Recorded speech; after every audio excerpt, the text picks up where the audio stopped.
afuera, afuera pueden decir lo que quieran, pero si estás en tierra nica, respeta mi bandera, la bandera azul y blanco que no tiene ni una estrella, por la que un día Andrés Castro con dignidad lanzó su piedra.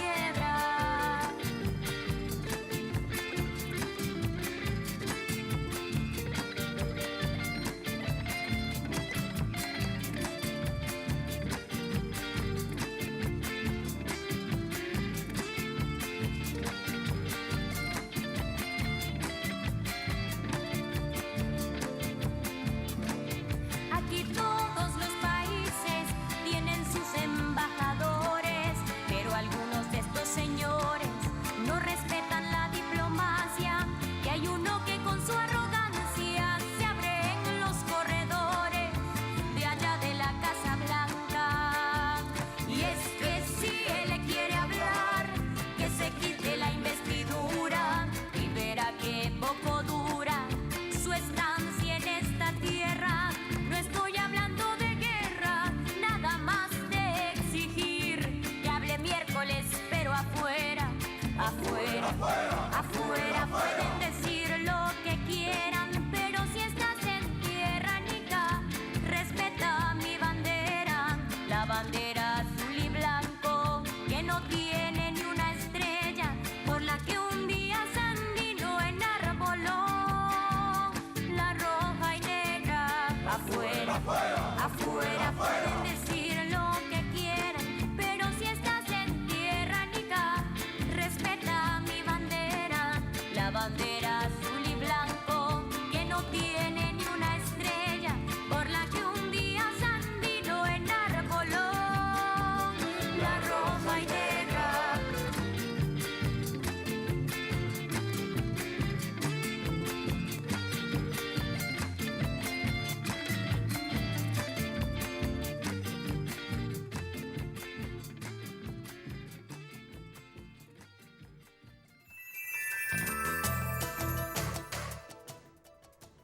Bienvenidos todos y todas y todos a nuestro programa En la Balanza.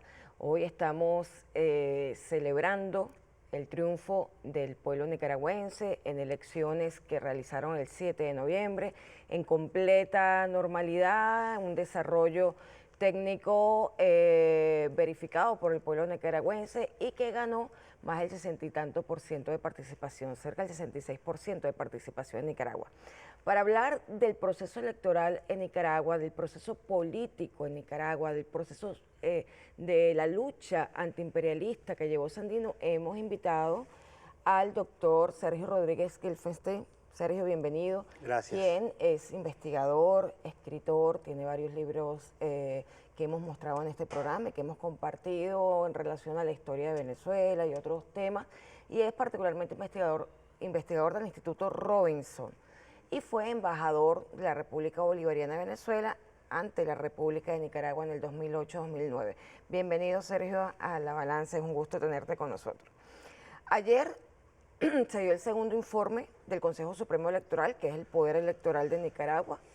Recordemos que Nicaragua fue el primer país de todo el continente que asumió la propuesta de Simón Bolívar de convertir al órgano electoral en una rama del poder público, y ellos, a través de su órgano, el Consejo Supremo Electoral, ayer dieron el segundo informe donde efectivamente el Frente Sandinista de Liberación Nacional arrasa en las elecciones con una diferencia importantísima frente al segundo candidato del Partido Liberal Constitucionalista. Estamos hablando de una primera vuelta que gana con más de 10 puntos de diferencia al segundo candidato, más son 30 puntos de diferencia, fueron 70 y tanto por ciento, 76% de los votos válidos escrutados a favor del Frente Sandinista. Una victoria electoral luego de haber transcurrido estos últimos años, sobre todo en medio del asedio constante, intento de golpe de Estado, actos terroristas, acciones de Estados Unidos contra Nicaragua y recientemente, 2 días antes de los comicios, la aprobación en el Congreso de la ley Renacer para afinar el bloqueo contra Nicaragua. Cuéntanos un poco cómo se observa este panorama. Vamos a ir de lo reciente a lo pasado. Bueno, yo creo que el hecho electoral, o el día electoral, o las elecciones en sí mismo, uno puede sacar algunas conclusiones interesantes, importantes. En primer lugar, decir que la elección fue planteada por Estados Unidos y la oposición como en términos bipolares. El tema era ni siquiera por los candidatos, el tema era votar o no votar. De manera que la concepción de la oposición terrorista, ellos también, igual que nosotros, tienen una oposición terrorista y una oposición participando.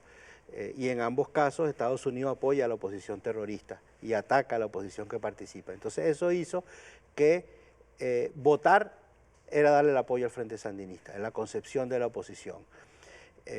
Y entonces se jugaron el todo por el no voto, por la inasistencia.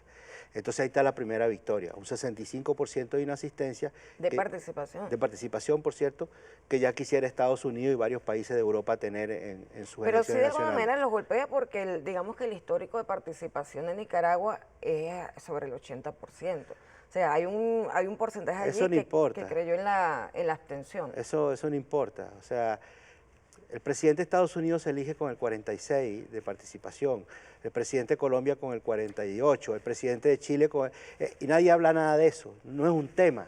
Claro, claro. Porque es un tema que en Nicaragua participa el 65%. No tiene ninguna importancia. Lo cierto es que en términos del padrón electoral total, eso significa más de un 50% de votos por el Frente Sandinista. Ese es el dato que vale. El otro es un dato de la democracia representativa, de la forma como nos han engañado en el manejo de la cifra durante 2 siglos y que no tiene ninguna importancia.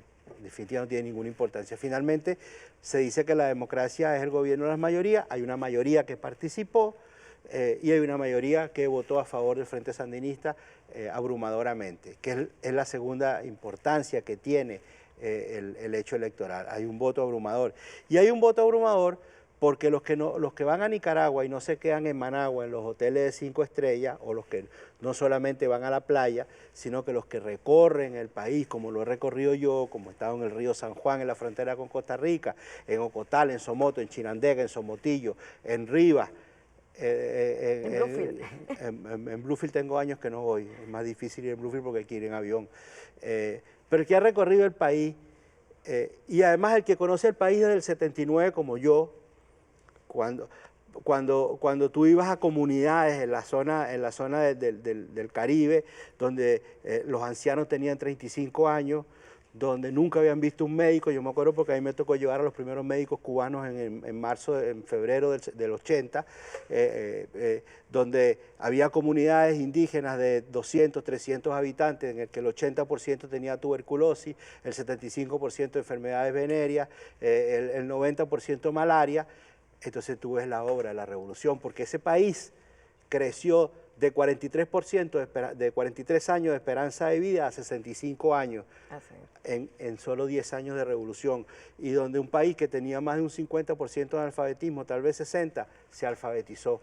Entonces, cuando tú ves esa cifra de los 10 años de la revolución y después el retroceso neoliberal de 17 años y nuevamente la revolución desde el año 2007, otra vez los índices sociales avanzando hasta el año 2018, cuando el golpe de Estado, que volvieron a caer y se retomaron en lo que el Fondo Monetario Internacional y el Banco Mundial, no el Partido Comunista de Cuba, dicen que es un milagro económico nicaragüense, la capacidad de recuperarse económicamente en muy cortos plazos, que da cuenta de una buena gestión de gobierno, que además hay una redistribución del ingreso muy equitativa, que se transforma en hospitales, que se transforma en escuelas, que se transforma en seguridad social.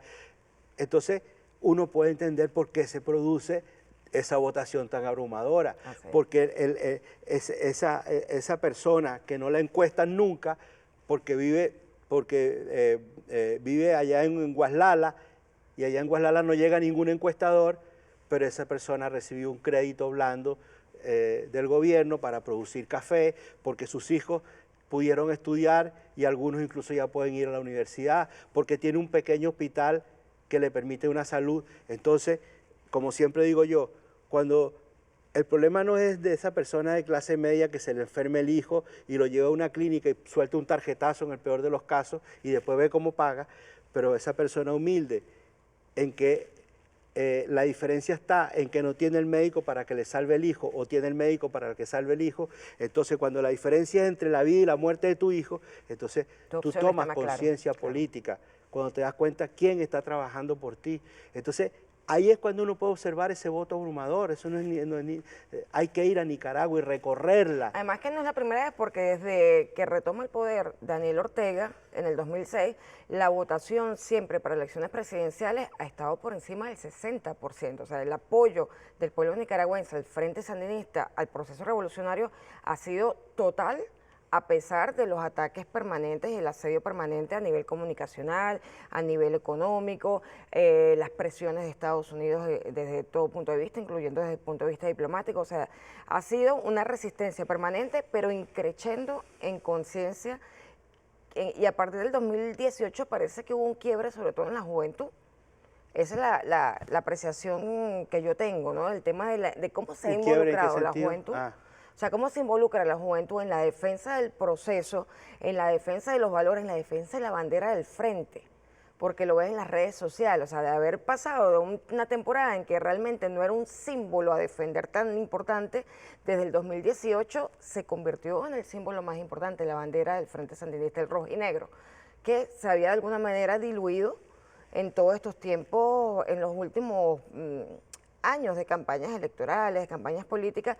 Vuelve la juventud a asumir la figura de Sandino, como lo vimos en este video con esta joven cantante, la importancia de la defensa de la soberanía y la importancia del rescate de lo simbólico de la lucha del Frente Sandinista, no solamente ante el imperio, sino también ante digamos que las presiones internas para que olvidaran la guerra, olvidaran el rojo y negro, olvidaran la historia. O sea, están retomando otra vez la historia que habían dejado de alguna manera sin nombrar durante algunos años. Sí, claro, es así.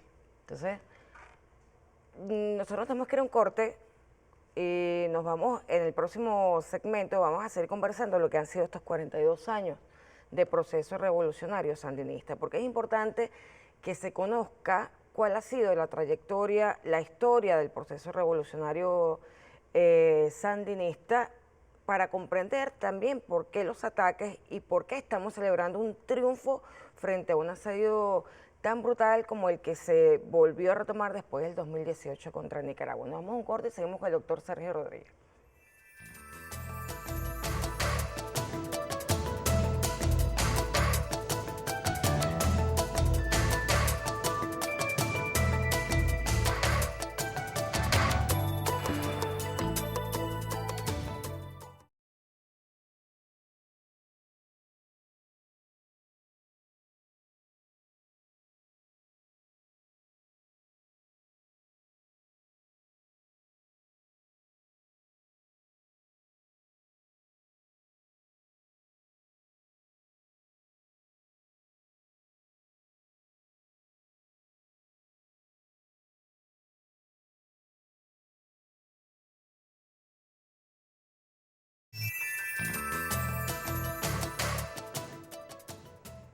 Continuamos en La Balanza conversando con el doctor Sergio Rodríguez Gelfenstein sobre lo que ha significado el proceso revolucionario sandinista a partir de 1979, cuando se da la ofensiva final, luego ya de, ¿cuántos? 18 años haberse conformado el Frente Sandinista, y comienza un proceso que implica cambios históricos dentro de Nicaragua.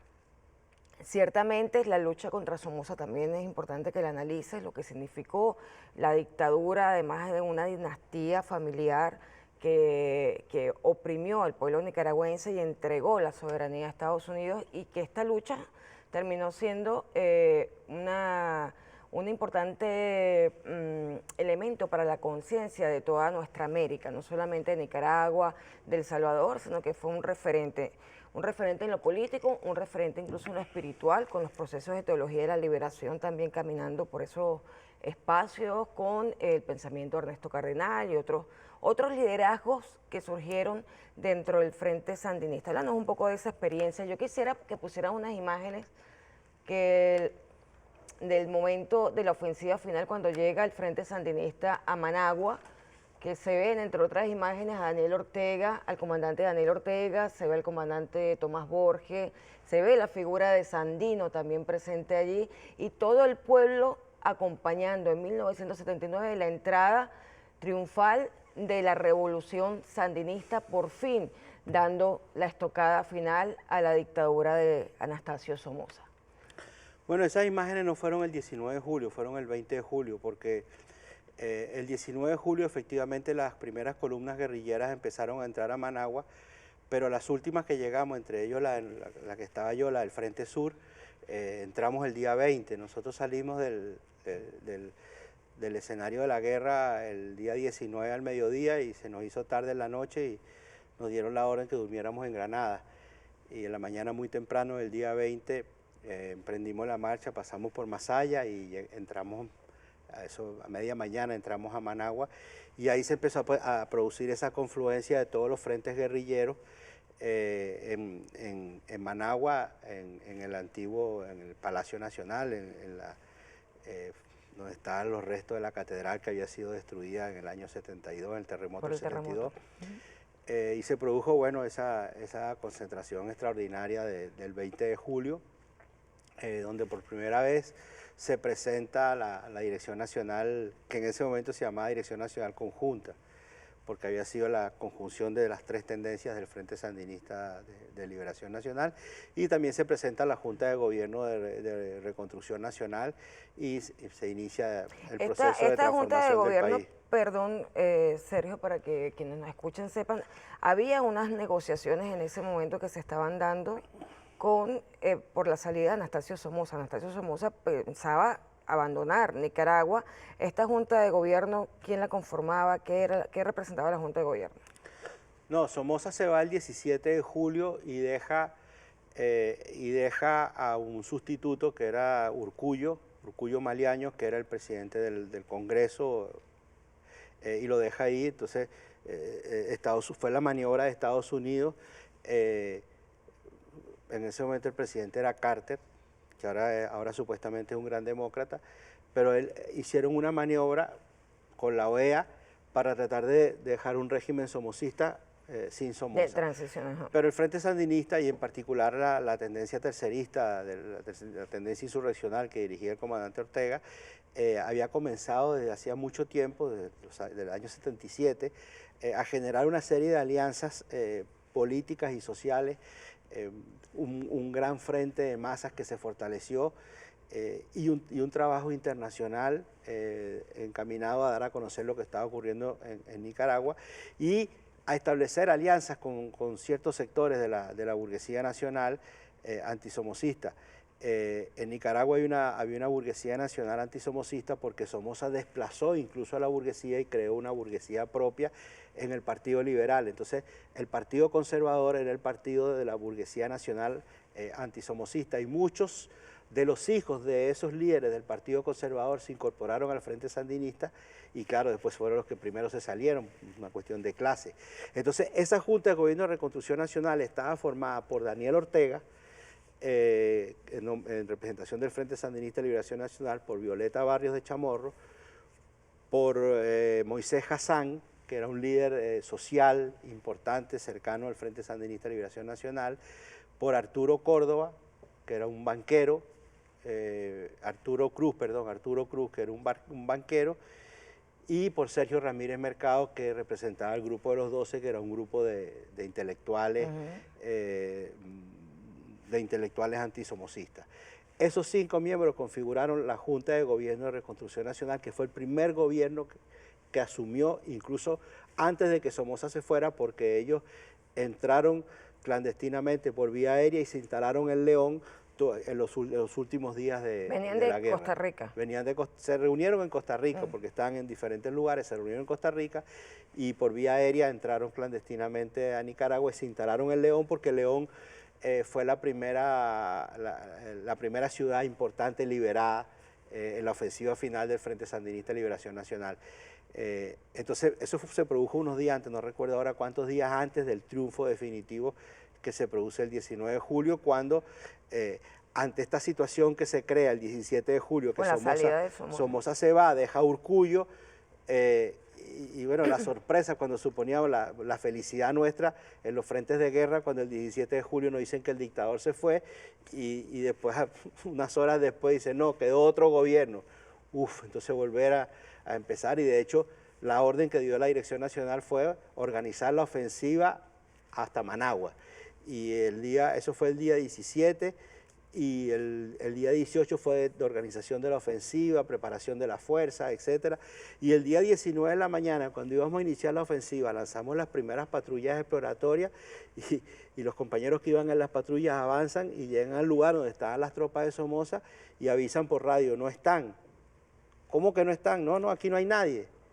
Entonces, bueno, la orden que se les fue que siguieran avanzando con mucho cuidado, no voy a hacer que era una trampa, y siguen avanzando, llegan hasta el cruce, hasta un poquito antes de la ciudad de Rivas, hay un cruce en un lugar que se llama La Virgen, ahí hay un cruce que va hacia el puerto de San Juan del Sur. Y entonces los compañeros van a San Juan del Sur y efectivamente la gente de ahí del puerto dice, no, pasaron toda la noche yéndose en barco para El Salvador y para Costa Rica. Entonces, bueno, ahí ya se constató que efectivamente se habían ido y que la revolución había triunfado. Para mí es muy emocionante porque además yo en lo particular estaba muy pequeña, pero seguía muy de cerca. Yo también era muy pequeño, no vayas a creer. Yo hubiese querido irme para allá como internacionalista, para Nicaragua. Pero era muy pequeña, por supuesto, pero en mi casa se seguía de cerca todo lo que pasaba y era muy emocionante. Con los años pues tuve la oportunidad de conocer a varios líderes y leer también lo que pudo estar escrito, que Tomás Borges escribió en La paciente impaciencia, que el comandante Omar también había escrito. O sea, hay cantidad de historia relacionada con la lucha del Frente Sandinista que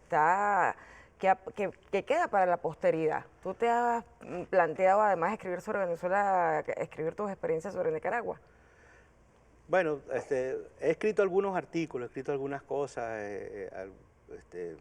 algunas cosas más vinculadas directamente a mi participación, a la posibilidad que tuve de participar y la importancia que tuvo eso en mi formación política, no solo por la participación en la guerra, que prácticamente fue en la ofensiva final, en el momento final, igual la guerra te deja muchas enseñanzas, pero sobre todo la experiencia yo estuve hasta el año 83, o sea, la experiencia de esos primeros 4 años.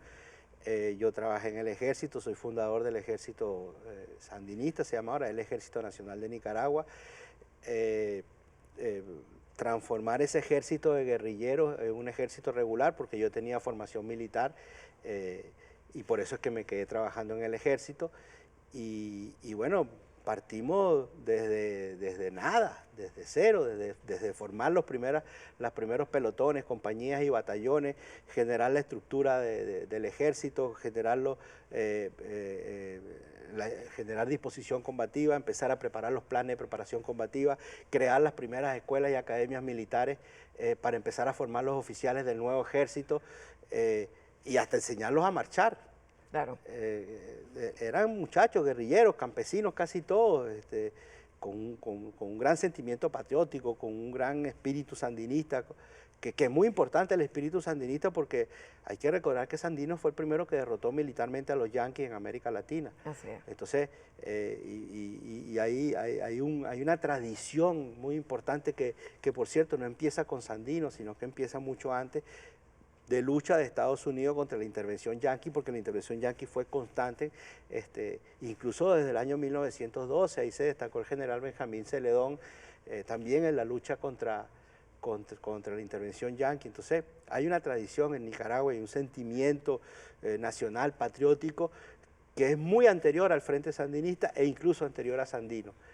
Y eso uno percibe porque es un orgullo, eso está en el ADN, eso no es una cosa que se construye por sí misma, es una cosa que está incorporada a las tradiciones de un pueblo, en este caso del pueblo nicaragüense. Así el tema de la lucha en Nicaragua siempre ha sido una impronta y el pensamiento particularmente de Sandino ha ayudado a que esa impronta se desarrolle en esta lucha permanente. El hecho de que se conciba la soberanía como algo que no se negocia ha sido un elemento político concientizador importantísimo en toda nuestra América, pero sobre todo en Nicaragua, que le ha tocado batallar, tú mismo lo has dicho, desde 1912, con esta constante agresión norteamericana y este intento de ocupar permanentemente a Nicaragua. Nos tenemos que ir a un corte y seguimos hablando con el doctor Sergio Rodríguez sobre la situación en Nicaragua y cómo se ha desarrollado el proceso revolucionario.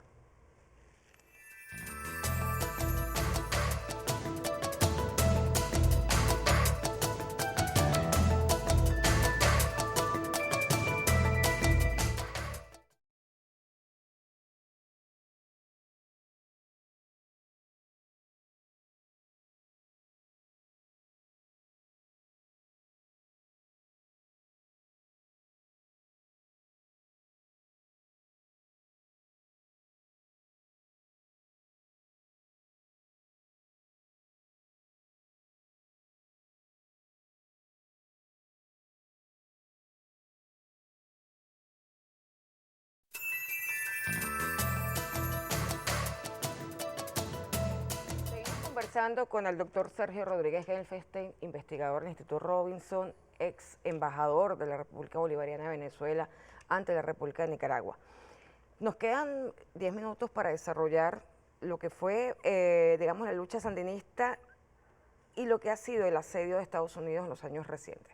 Háblanos un poco, tú mencionabas que ya en el siglo XIX había habido un intento de ocupación de Centroamérica. Quizás que no claro, se me olvidara comentarlo. A mediados del siglo XIX, las fuerzas expansionistas del sur de Estados Unidos financiaron y organizaron una invasión a Centroamérica liderada por William Walker, que combatió en Costa Rica, en Nicaragua y en Honduras, y que llegó a ser proclamado presidente de Nicaragua. Bueno, se combatió, en los 3 países centroamericanos se combatió hasta que fue derrotado, pero ahí vemos, digamos, la voluntad expansionista de Estados Unidos hacia Centroamérica y en particular hacia Nicaragua a mediados del siglo 1854, creo, 56, no recuerdo bien la fecha. Entonces es anterior, por eso digo que hay una tradición que se da desde el siglo XIX, se da en el siglo XX, se da con Celedón, se da con Sandino, se da con el surgimiento del Frente Sandinista, se da con la victoria revolucionaria de 1979, y la guerra, y después la guerra de la Contra, que en realidad es una guerra de Estados Unidos contra Nicaragua. Y Nicaragua siempre ha derrotado a Estados Unidos. Entonces, ese pequeño país de tan solo, creo que 7 millones de habitantes tiene en este momento, de un poco más de 100.000 kilómetros cuadrados, ha logrado derrotar en varias veces de la historia, en 4 o 5 veces de la historia, ha logrado derrotar la agresión imperialista de Estados Unidos. Entonces, y ahora nuevamente se le está combatiendo. Se está combatiendo a Nicaragua, se está combatiendo el proceso nicaragüense porque es muy difícil para Estados Unidos aceptar que este pequeño país con una tradición de lucha tan grande lo pueda derrotar una y otra vez. Pero yo hablaba en estos días con nuestros compañeras, amigas y amigos nicaragüenses y yo les decía que el expediente que les van a empezar a aplicar ahora fue el expediente que nos aplicaron a nosotros, o sea, estos países que no reconocen al gobierno. Yo les dije, tranquilo, no importa que no, ahora están implorando por restablecer relaciones, porque es un soberano ridículo en términos de las relaciones internacionales. O sea, irte, si quieres irte, ándate. O sea, al final vas a tener que regresar porque tienes intereses aquí, claro, de diferente tipo. Y yo les contaba el ridículo que hacen los embajadores europeos cuando andan persiguiendo a los funcionarios del gobierno del presidente Maduro para sacarse fotos y para pedirle reuniones, pero en secreto, porque como no lo reconocen, entonces lo tienen que hacer oculto. Y yo se lo he dicho a algunos embajadores amigos con los que converso. Le digo, embajador, usted tiene 30 años de carrera, qué ridículo ese que anda haciendo de que no reconoce al gobierno, pero tiene que reunirse con ellos porque tiene que solucionar el problema de una empresa, tiene que solucionar el problema de algún nacional de su país, tiene que resolver problemas consulares y lo tiene que hacer con el único gobierno, como lo van a tener que hacer en Nicaragua con el único gobierno que hay ahí. Ahí no se les ha ocurrido todavía crear un gobierno paralelo, pero es posible que incluso lo hagan. O sea, pues los expedientes de Estados Unidos, cualquier locura es posible, y en los niveles de desesperación que están viviendo ahora, porque están perdiendo el dominio mundial en favor de China, en términos políticos y en términos económicos y también incluso en términos militares, entonces están entrando en una situación de desesperación, y esa situación de desesperación lo está llevando a violentar el derecho internacional, a tratar de destruir el multilateralismo, a utilizar las relaciones económicas que deben ser de cooperación, utilizándolas como relaciones económicas de guerra. Entonces, ya no estamos hablando aquí ya ni siquiera de un problema político, aquí estamos hablando de una salvajada en términos de la humanidad, o sea, un retroceso de la humanidad que yo digo que es muy peligroso, porque estamos viendo una situación similar a la que se vivió en la década del 20 y el 30 del siglo pasado, cuando irrumpió el fascismo como respuesta a la crisis económica. Hoy estamos viviendo una crisis económica que empezó en el 2008, que no han podido solucionar. En el siglo pasado le echaron la culpa a los comunistas y a los judíos y a los gitanos, ahora se la echan a los inmigrantes. En aquel momento incluso llegaron a quemar el Parlamento, los nazis quemaron el Parlamento de Alemania, el Reichstag, y le echaron la culpa a los comunistas, a Dimitrov. Ahora aquí están inventando una serie de cosas, inventando primaveras árabes, inventando guaidoses y subterfugios al margen del derecho internacional, al margen de las leyes. O sea, el Estado de Derecho del que ellos han hablado durante 2 siglos lo están destruyendo ellos. Yo quisiera que se destruyera por acción revolucionaria, pero no, lo están destruyendo ellos. Lo están destruyendo ellos porque ya no les sirve para dominar. Entonces, en Nicaragua está pasando eso. El Frente Sandinista aprendió a gobernar y aprendió a ganar elecciones, y el pueblo les cree porque hay respuesta. Porque sus problemas inmediatos, no la retórica, los problemas inmediatos se le están solucionando. Y el que conoció a Nicaragua en el 79 y el que conoció a Nicaragua ahora sabe cuál es la diferencia para los sectores más humildes de la población, y eso lo valora, se valora en términos electorales. Ciertamente, como tú estás diciendo, el pueblo nicaragüense conoce y además pasó por varias etapas. En estos 42 años de revolución sandinista, los primeros años de ejercicio de la presidencia de Daniel Ortega, hubo una guerra económica permanente a la moneda nacional, al Córdoba, hubo un ataque permanente a los centros de distribución de alimentos, la contra fue financiada para desabastecer al pueblo nicaragüense, pero ya esa etapa fue superada y fue analizada por el propio pueblo, es decir, ellos saben quién es el enemigo y que el enemigo sabe cómo utilizar lo económico para asfixiar al pueblo y no se van a dejar. Háblanos un poco de cuál fue el aprendizaje que hizo además perder a Daniel Ortega, el Frente Sandinista, en las elecciones en 1991 frente a la Chamorro, que bueno, que es una representación de la oligarquía nicaragüense, pero todo eso fue un aprendizaje que ahora hace que el Frente Sandinista o el pueblo nicaragüense que cree en el Frente Sandinista entienda que todo ha sido producto del interés de destruir al gobierno y no se van a dejar. O sea, hay una lucha para que estas acciones no se repitan, y aún cuando se intentan de diferentes modalidades, el pueblo sabe responder. Claro, mira, bien interesante lo que dices, porque había gente que tenía preocupación de que se repitiera lo del 90, lo de las elecciones del 90. En el sentido de que, ¿qué ocurrió ahí? Bueno, esas elecciones se dieron en el marco de una guerra, como ahora, es una guerra distinta. O sea, si consideramos el concepto de Clausewitz, de que la guerra es la continuación de la política, estamos hablando de que hoy hay una guerra. Claro. Lo que pasa es que en esa guerra se produjo muchos muertos. Entonces, ¿dónde perdió Daniel las elecciones del 90? Con las mujeres. ¿Y por qué perdió con las mujeres? Porque habían perdido un hijo, habían perdido un segundo hijo, les quedaba el tercer hijo. No, hay que parar la guerra. La sabiduría del pueblo llevó a que votaran en contra de la guerra, y lamentablemente votar en contra de la guerra era votar en contra de Daniel. Porque así lo hicieron ver además los medios, ¿no? No, porque era la realidad. O sea, si lo que venía era continuar la guerra y seguir poniendo muertos y muertos y muertos en una economía devastada totalmente, en un momento de crisis mundial. Acuérdate que en esos años estaba la crisis en la Unión Soviética, que después desapareció. Hay una ofensiva, la ofensiva de Reagan-Thatcher, la implantación del neoliberalismo. Las condiciones externas eran extremadamente difíciles, gobiernos muy reaccionarios en Centroamérica, etcétera. Era una situación muy complicada, y el pueblo no dejó de ser sandinista por eso. O sea, por eso es que uno tiene que pensar o darse cuenta qué es lo estructural, qué es lo estratégico, qué es lo táctico. Perdieron una batalla. Pero con la perseverancia de Daniel, de 17 años, de no abandonar al pueblo. Desde abajo, ese Daniel. Claro, Daniel se iba todos los domingos a un pueblo distinto a hablar con la gente durante 17 años, casi que parecía un monje. Y eso rindió fruto 17 años después y retomaron el poder. Entonces ahora había gente que decía, mira, es posible que ocurra lo mismo porque nos viene un acoso brutal. Y yo les decía, oye, pensar eso es suponer que el pueblo no ha tomado conciencia y no ha entendido. En el año 89 todavía no había un proceso de formación político generalizado en el pueblo, a pesar de lo cual resistieron y entregaron decenas de miles de hijos a la lucha contra Estados Unidos y contra las fuerzas terroristas para parar la guerra. La pararon de una manera dolorosa, que fue perder el gobierno, pero no perdieron el poder. Ellos siguieron siendo el poder porque siguieron controlando las alcaldías, siguieron controlando el Parlamento. La policía, las fuerzas de seguridad, la policía y el ejército tienen un sentimiento profundamente sandinista, porque se formaron en eso. Así es. Y eso no se quita de un día para otro.